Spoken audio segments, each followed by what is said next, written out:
Medigadda barrage తక్షణమే repair చేయాలంటూ జగిత్యాల జిల్లాలోని సిరికొండ గ్రామానికి చెందిన ఓ రైతు వినూత్నంగా నిరసన తెలిపాడు.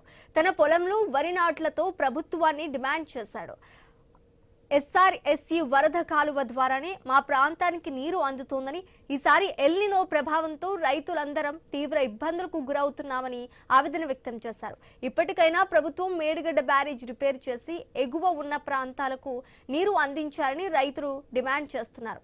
రైతులకు మేలు చేసే ప్రాజెక్టు పూర్తి చేసి న్యాయం చేయాలని ప్రభుత్వాన్ని వేడుకుంటున్నారు.